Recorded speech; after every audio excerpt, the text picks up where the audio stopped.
А во студиото на телевизија Нова во овие вести на тема релација односи Скопје-Белград и повлекување на персоналот од Српската амбасада и за тоа како ќе се развиваат односите помеѓу двете земји во иднина, ќе разговараме со нашиот колега и аналитичар Исмет Кочан. Исмет, добар ден.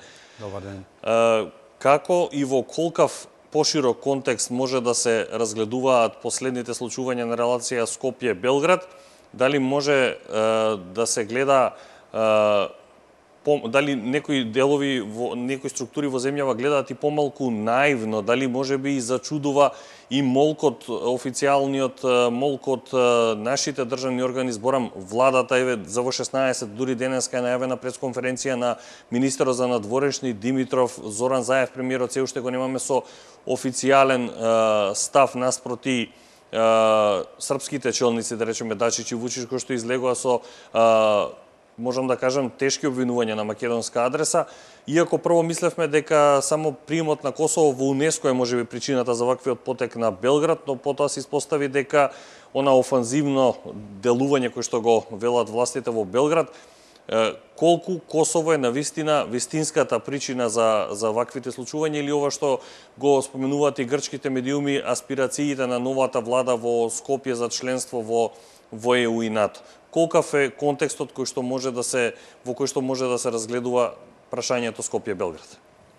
Контекстот е многу поширок. Секако дека она што го тврди српската влада, дека има сознанија, дека македонската влада има намера да гласа за Косово за прием во УНЕСКО, тоа е само повод, но велам контекстот е многу поширок и треба се наблюдува во севкупните случувања на Балкан во последните неколку недели, ајде да не кажеме месеци.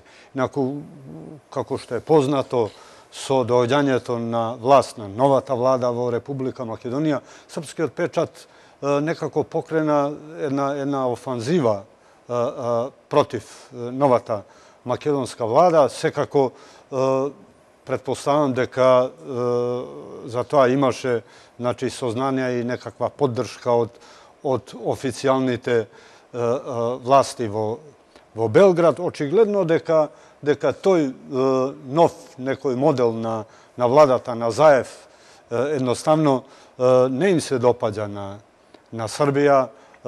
Мислам дека она што ја прели чашата беше оној среќен или несреќен договор на македонската влада со Бугарија за добрососедски односи, така да, како што гледам на сцена се сега, како што впрочем тоа на Балкан е вообичаено, кога две земји за нешто или за било што се договараат, секогаш започнува некоја нова оска, некои нови доближувања на други балкански земји. Во овој случај, имаме едно доближување на Србија и Грција.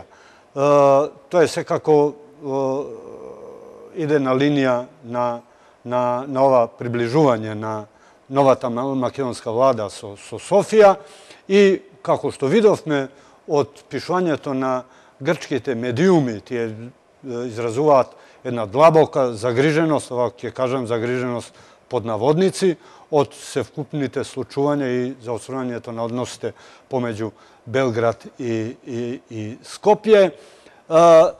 Мене живо ме интересира како всушност официјална Грција ќе реагира на сето ова. Неофицијално дознавам дека има потврди дека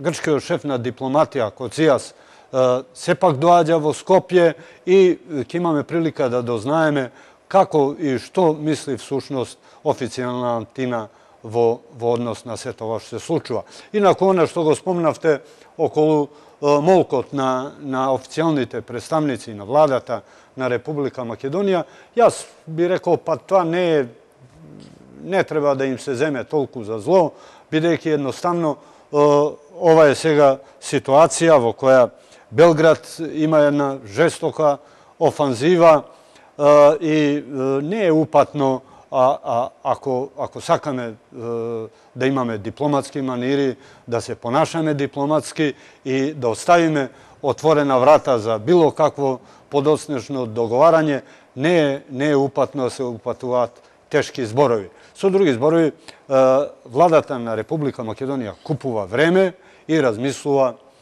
što da prezeme i što da kaže v odnos na ovije случувања. Колку договорот за коалиција по изборите во Македонија, односно актуелната политичка ситуација во Република Македонија, оние случувања во собранието при големите инциденти при протестите за заедничка Македонија, знаеме тогаш улогата на српските разузнавачи, биле присутни, не биле. Колку ваквиот потек на официјален Белград влече корени од тој период? Pa ne je nikakva tajna deka ciot Balkan, pa i Makedonija se pole na živa aktivnost na razuznavačkite službi. To, vpročem, se vide so prisustvo to na srpski od diplomata, odnosno razuznavač vo nije nastani vo sobranije to.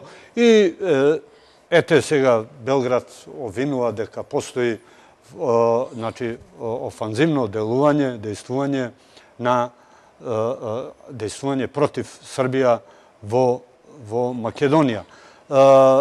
Navistina Dačić dokraj ne objasni na što se misli, međutim, spored pišuvanja to na delot od srpskih medijumi, što ima prilika danes da go vidam, tije naveduvat deka navodno makedonski razuznavači gi sledele srpski diplomati, gi sledele, gi obrabotuvale i deka duri imalo i zastrašuvanje. Koliko je to vistina, na vistini ne možem da tvrdam, no srpski medijumi se povikuvat na neimenovan izvor od srpsko ministerstvo za nadvorešni raboti. Što sve to tak ispadne, ja ne znam. Najavljena je telefonska sredba, telefonski razgovor pomeđu srpski i makedonski premijer. Neoficijalno doznavam deka danes ministrite za nadvorešne raboti na Republika Srbije i Republika Makedonija razgovarale po telefon i živo me interesira docna popladnevo oficijalnite predstavnici na makedonsko ministerstvo što ke kažat во таа насока. И уште едно прашање, дали и колку може ваквиот потек на власта во Србија да се обсервира од аспект на нивна домашна употреба, алудирајќи и на прашањето за Косово и на релациите Скопје-Белград. Дали оваа политичка гарнитура може да го користи ваквото прашање и за прибирање политички поени на домашен терен? Apsolutno, во еден добар дел може да се свати и така дека е се тоа за натрešна политичка употреба. Како што знаеме, во последно време Србија, значи новата српска влада и новиот српски председател на републиката презедува една офанзива за заменување на оној статус кво на релацијата, односно преговорите Приштина-Србија, кој падна во ќорсокак. Дури, еве, последниот извештај од Обединетите нации кажува дека во тој правец не е ништо постигнато, значи стигнаа критиките, а Белград изнесе на виделина една идеја за разграничување на она што е српско и албанско во Косово, но тој предлог, интересно, не најде воопшто на добро реагирање во меѓународната заедница. Од друга страна, албанците воопшто и тие не реагираат, така да мислам дека на Србија, на официјалните власти во Белград им е очајно потребно едно оправдање зошто нема никаков помак на релацијата, односно по прашањето на Косово.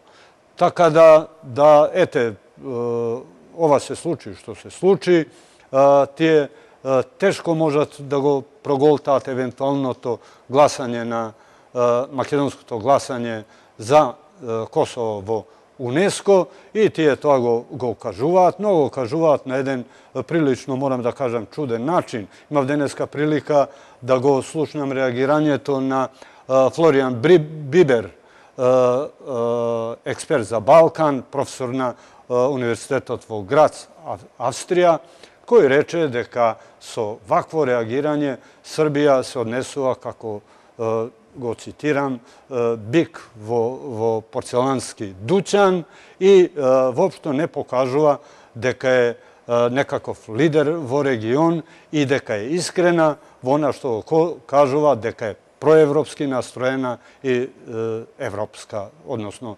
реформска. Исмет, ти благодарам за гостувањето во Вестите и за оваа анализа на односите Скопје-Белград, што се стои зад нив, колку е тоа причина Косово, колку е навистина делувањето на разузнавачките служби, што можеме да очекуваме во периодот кој следи. Ти благодарам уште еднаш. Благодарам вас. Ни одиме понатаму со вестите, она што го спомена и колегата Исмет Кочан, дека грчкиот министер за надворешни работи Никос Кодзијас на 30 и 31 август ќе